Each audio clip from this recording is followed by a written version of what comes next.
Liam, how would you sum up? How would you sum up the transfer window and deadline day? How would you sum it up this year? Yeah, I think look overall. I think I'm really pleased with what we've done. I found it extremely challenging. It's probably the most challenging transfer window we've had in terms of probably operating as in terms of numbers as we would do in a summer window, but we were doing the change kind of mid-season.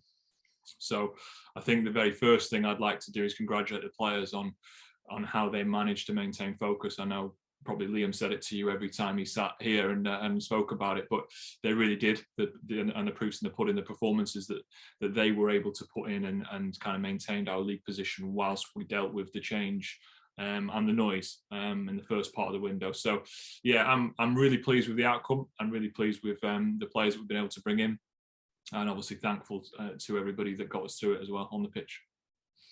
It's been actually quite a lot of movement, and it's something that MK Don supporters aren't necessarily used to and haven't been used to in the past. Transfer windows have been quite quiet, and when players have come in, no eyebrows have been raised. So it's this one has been very different.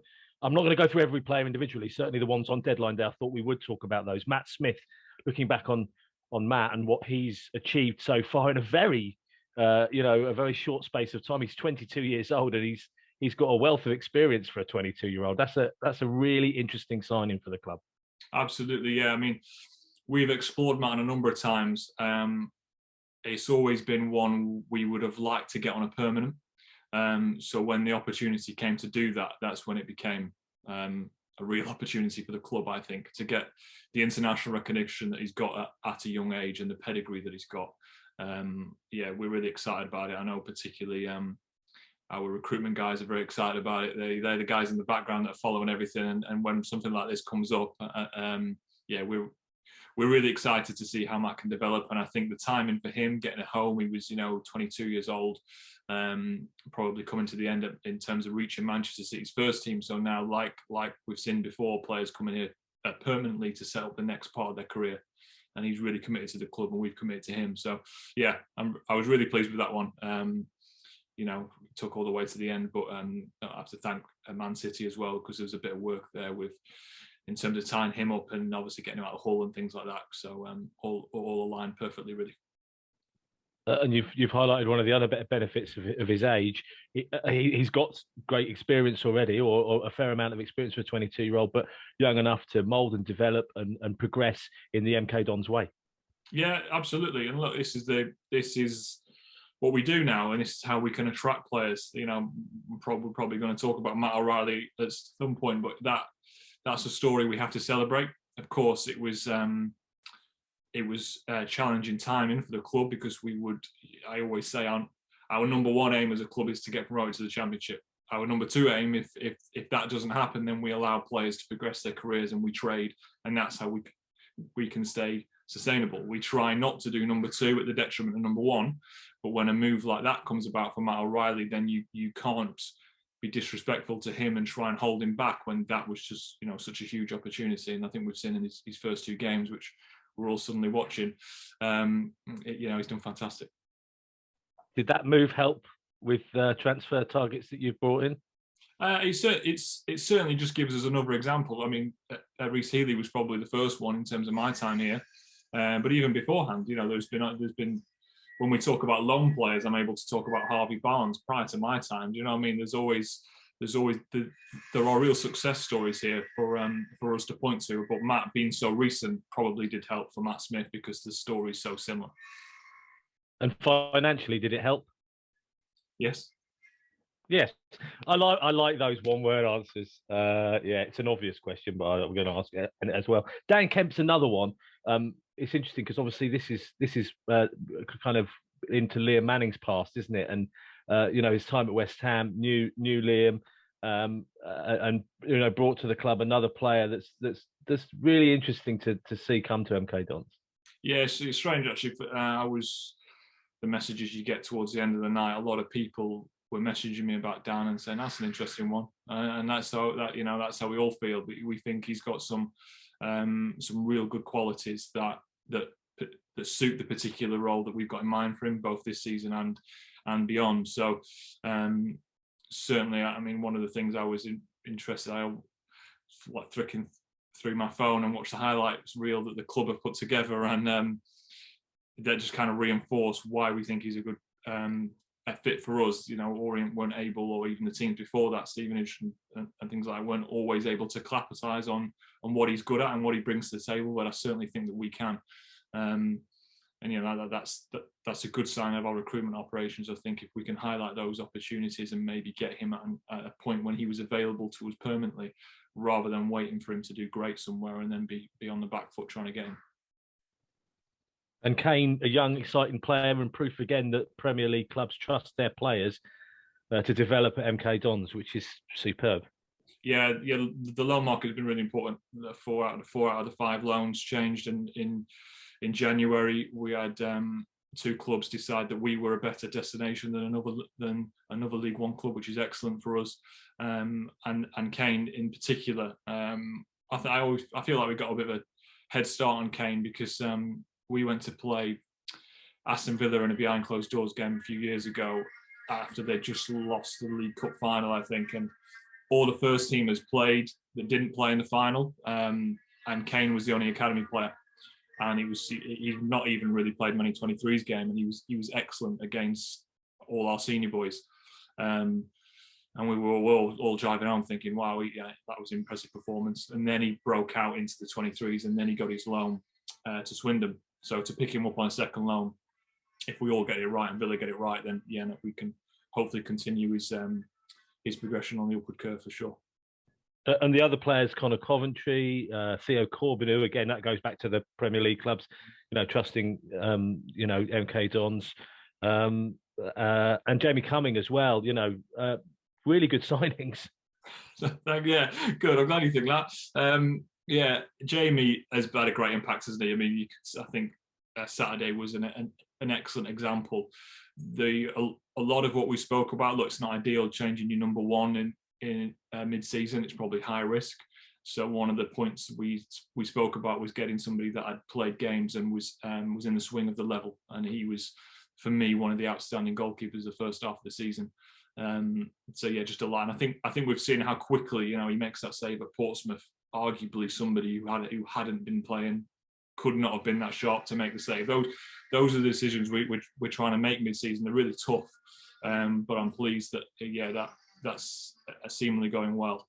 And Theo has just given us a completely different dimension to the team, which you guys would have heard Liam Manning talk for the last few months about incorporating individual players' strengths and things like that. He's just completely different to anything that we've got. So, but the way he's tweaked the team, the way he's able to get him on that right side wing almost, and sometimes T attacks on the inside, I think it's worked really well to get him into the team. Was there conversations during this transfer window, and certainly on deadline day, about Ethan Robson and Peter Chioso, first and foremost, that those 2 players obviously had done very well, and they have parent clubs. That's the way it is. But was there a desire to bring those 2 players back to MK Dons? Yeah, I think, look, the loan recalls were tough. It gave 2 or 3 games, and this is why I thank the group at the start, because we were short. We don't recognise, we don't not take that on board. There was times where we weren't able to name professionals on the bench and things like that. So it was tough. We wasn't expecting those recalls. On Max Waters in particular, the recall period was really short, but he was, Cardiff still take advantage of it. So it's tough when ultimately they belong to other clubs. We tried to leave it open because those guys were in great credit with us, and that those people got us in the league position we're in now. But ultimately, as you get closer to the end of the window, you have to make a call. And I talk a lot in January about pushing at open doors. You have to find the open doors. You can't waste time chasing deals that are not going to happen. So as soon as I got the feeling, and collectively we got the feeling that there were no longer open doors, then we had to move on.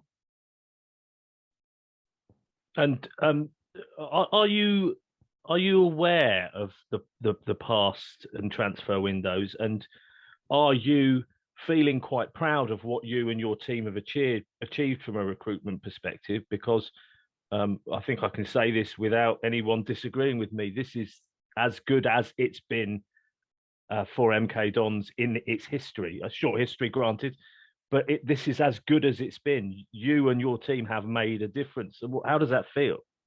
It's great, and look, it starts above me. To be fair, it starts with the chairman. It starts with everybody deciding that this was the way to go. In terms of back when Andy Cullen was here, we did a lot of work into other clubs like Brentford and clubs that have had real success going through these levels, and the approach that they took and how we might. We've got a fantastic setup here with the group businesses, as we all know, but how can we take that extra step to be competitive as well? And a bit of a unique selling point for us is that we can develop players and we can trade them. So far, we've made good decisions. It's tough. I don't expect it to always go well. But yeah, I have to give credit both to the chairman for buying into it, because he admits it himself. It's not the way he's always operated, and you open them to losing some players. We have to be ready to react. And then also to the guys, who I work with, we don't always see them, we don't always hear their names, but they've been fantastic to have lists and to be able to react as quickly as we have, and to have the depth of lists that sometimes we've needed. And you have to have a certain amount of information in your databases and in your conversations, so when somebody like Theo becomes available, we've covered him, we know enough about him, we've got enough data on him that I can present it to Liam, who also buys into the process, and then within 24 hours, whilst other clubs in my mind are still going through the chief executive or still going through their owners, we've moved through it really quickly. And that's why we can say, to Wolves, actually, yeah, if there's an opportunity to take him, we will. So yeah, it's working really well, but it's because of the buy-in from everybody. And yeah, I'm just really enjoying being a part of it and being able to make these decisions, really. And one thing that has come out since we've started interviewing Liam Manning is the culture. So you can have a fantastic footballer, and I'm kind of thinking that Liam would pass if his attitude and his ability to fit into the culture of MK Dons was wrong. Am I thinking along the right lines? Sure, absolutely. Yeah, I think. Yeah, I mean the links that they've got in terms of Liam, Chris, Wrighty, Lewis Price, that they're your reference start points, the people I know, the people we can talk to about these players. That happens, and to be fair, that this has happened before their time as well. It's something that we've tried to do now for all the windows that I've been involved, but it just so happens that we've ended up with a run of really good decisions, and now we've got a really good group.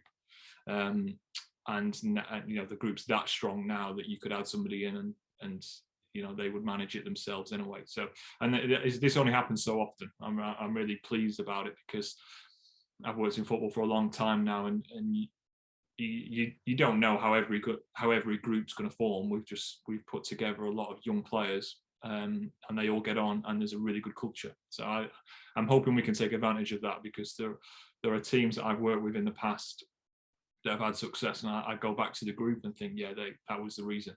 I get that feeling with these guys. So yeah, just really excited now to look forward to 17 games to go. And I tell you what, I think one of the I'm singing your praises far too. Everything's very positive here, Liam. I feel like I need to catch you out. No, one of the things that I think pleased MK Dons fans more than, well, not more than anything else, but equally with the signings, was that Scott Twine and Harry Darling are still both MK Dons players. That was almost as key as bringing players in, wasn't it? Yeah, absolutely. And like I said, the number one aim of the club, because if we're talking about these guys, we're talking about the culture, well, it'll all go to the next level if we all get there together. And that's the key thing about this model. If I look at some of the comparisons, I look at Brentford, how were they able to keep, obviously they traded and they had a lot of movement, but how were they able to keep their players together? Well, it's because they got success and they got there. Even we probably won't be allowed to talk about it, but even the Luton team, they got through the levels and they got there, so they kept the group together. That's our challenge now. If we don't, then we rebuild and we go again. That is the model. So change will happen, but whilst we've got these guys here, obviously delighted to keep them. Then we want to try and achieve something as a club. So was there a point last night that all of you were dancing about when Dele Alli got sold, singing "We're in the money"? No, I was far too busy trying to make sure that all the documents were in the right place for the signings that we had done.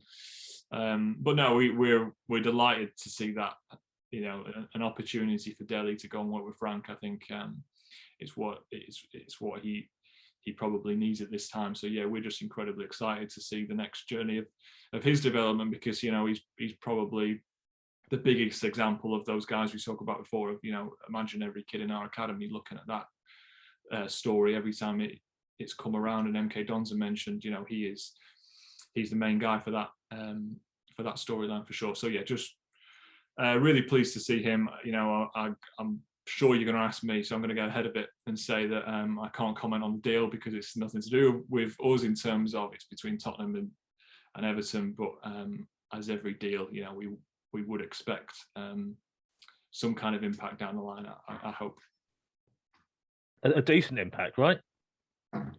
Well, yeah, I'm not gonna comment on any of the details, but like, you know, like all these deals, it has an impact, just as it would do. You know, this is part of go below a level. Look at Exeter. You know, they've done really well with sell-ons down the past. So this is part of it. This is the first one, maybe, but it might happen with Reece Healy. It might happen with Matt O'Reilly. Hopefully, it will continue happening. It's another revenue stream of the model, really. I was thinking about one more question on it, but I think I might leave it there, Lou, to be totally honest with you. Super stuff. Really appreciate your time. Thank you. No worries. Thanks. It must be tough sometimes when you spend as much time as you probably do on cultivating the contacts and looking at players, and, you know, you'll have your top targets, and sometimes when deals fall through, is it emotionally tough sometimes to sort of have to put one down and move on to the next if it doesn't work out? Yeah, I'm not good at that. I chase it and chase it and chase it, and sometimes it works. That means that you eventually get them, but the guys will tell you that sometimes the scouts and analysts around me are quicker to move on. But it is tough, and we did miss out on players. There was more things we would have liked to have done this window, but like I said, you're dealing with a January window where people are playing games, and not every club can let a player go before they've replaced somebody. So you know, that was probably the biggest challenge, in that you know, we didn't get absolutely everybody that we wanted, but we did really well in terms of the players that we did get. The January window is one of those bugbears, isn't it? I think. What do you make of the window itself, and why do people leave it quite as late as they always seem to? Yeah, I must admit, this stepping into this role, a little bit more sympathetic to that approach now, because you're dealing with so many moving parts that a lot of the time you're maybe the third one in the chain, and you're waiting for it all to come together. So I do understand that a bit more now. We would all like it to happen. I get frustrated because sometimes we do all the planning, we're ready to go. And an old chairman I used to work for said, well, you know, we'll go to deadline day and find out what it really costs. So some people have those attitudes, and that's why you have to wait. But what I'm also proud of is that the people we brought in on deadline day were in our minds, you know, for weeks before it, and even the months before that, in terms of scouting them. We didn't kind of divert from anything and just do something short term or something that we'd not put the research into. So I was quite pleased with that aspect too.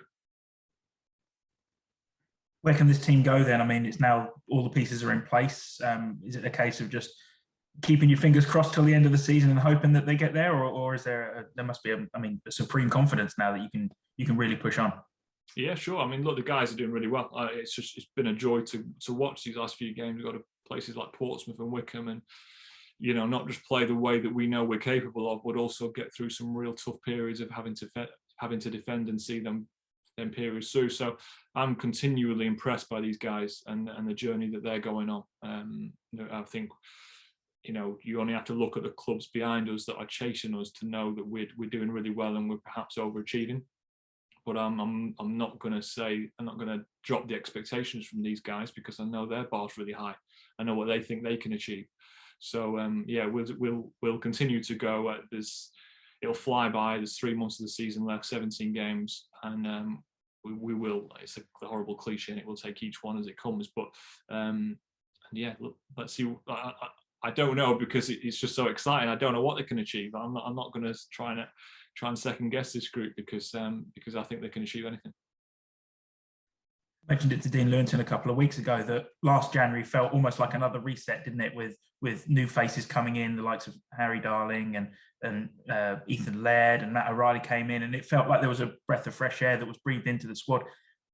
It feels like it's happened again, doesn't it? Yeah, I like that. I don't mind it at all. I don't mind change. I don't mind the freshness. I'd argue it's not as much of a reset this time because the team's functioning really well. These guys have got a job on to get into the team, whereas last time we lost some key members of the team, and we were replacing them probably earlier in our journey. So the guys coming in know that they've got to work hard to get in the team, and the guys in the team know that they've got to keep their levels high to keep the shirt. So from the seat that I sit in, that's great because that should keep performances at a high level, hopefully. Now, I called it the contingency plan era last night in my sort of write-up about the transfer window, and I felt like it's probably one of the first times that, everything seems to have run fairly smoothly. I mean, you mentioned that the recalls probably were a bit of a sucker punch, but it all fell into the plan. Like you knew what was going to happen if those players were recalled, and you put those plans into motion. But how tough is the next one going to be? The next window going to be, because you don't know which division Dons could be in. I mean, I suppose there's going to be plans for Championship. There's going to be plans for League One as well. Yeah, absolutely. Yeah, I think you're right. I actually got home. I couldn't sleep because you have so much pizza towards the end of the night that I couldn't sleep. So I read your article. I think you're spot on, really, and I think it's a sign of how we'll always operate now. I think every window there'll be an element of that, and I'd like to think that our preparations will be flexible enough to obviously prepare for all eventualities. But I certainly see this becoming more regular. The thing that will make it more secure is if we get there, because then we can, reward these guys, keep hold of the players that are doing well, and the club's success has to match the players' success. We can't. The whole point of the model is we don't stand in their way when their journey overtakes our journey. So if we can all, the most beautiful thing is if we can all get there together. That's brilliant, Chisley. Liam, this window has seen you sign players from all manner of methods. You've paid fees for players, you brought in a bunch of loans, and obviously you signed Connor Wickham as a free agent. How pleasing has it been to get players from all over the place? Yeah, absolutely. It's another nod to the guys that do all the work, in terms of scouting, putting a list together. The analysts, Ram, Nathan, they do a fantastic work to cover all the markets. So the loan one has been particularly important for us this season. I think the four that we've just taken, Theo, Jamie, Kane and Connor, adding to Troy, they're for me 5 examples of players that we couldn't ordinarily sign. So I think that's the best use of the loan market. And then, absolutely, like you said, we've got somebody like Connor Wickham who's on a different journey, who's searching for regular football, that we feel like we can give him an opportunity to get that. And then, like we said, that then some permanent signings for both for now and for the future. So yeah, it's always about making the very most of the market that's available to us, definitely. Obviously, deadline day has been and gone, but free agents can still be signed. Is that something that you'll still be keeping an eye on as the season now progresses towards the end? Not actively, no. I don't feel like we left anything, drastically short. I think I still was getting players thrown at us towards the last, hours of the window. I didn't feel pressured to do anything. We've seen how the team operates now with a 3 at the back. We've seen how the team operates with 4 at the back. So I think there's more fluidity now, and this is what Liam wanted. He spoke about it right at the start. The biggest credit I can give to him is that he's approached it in the right way. He hasn't kind of rushed the changes. He hasn't changed shape before it was actually forced on him because of the injuries. Then it happened. We liked it. Okay, that's another string to our bow. So it's progressed in the right way. I think we've got solutions in house now. I'm not going to jump into that market if we can avoid it. And speaking of flexibility, having that ability to change shape at the drop of a hat, it must make the Dons an even more of a threat in this league. Yeah, I think so, because I think most probably managers would know what we're about in terms of the system, because we've been this shape for a consistent amount of time. So yeah, I think it keeps them on their toes, because it's changing how we can now, although it can be quite subtle. Actually, the way you would press it changes quite a lot. It doesn't change much for what we do, but if you were the opposition trying to stop it, then you have to move people around to be able to do so. So yeah, I actually think it's a really important factor. I'm really pleased that we've been able to drop that in. Probably one of the benefits, probably one of the side benefits of having to deal with all the change, was that we found out that shape was actually looked really strong against Burton. So that was encouraging.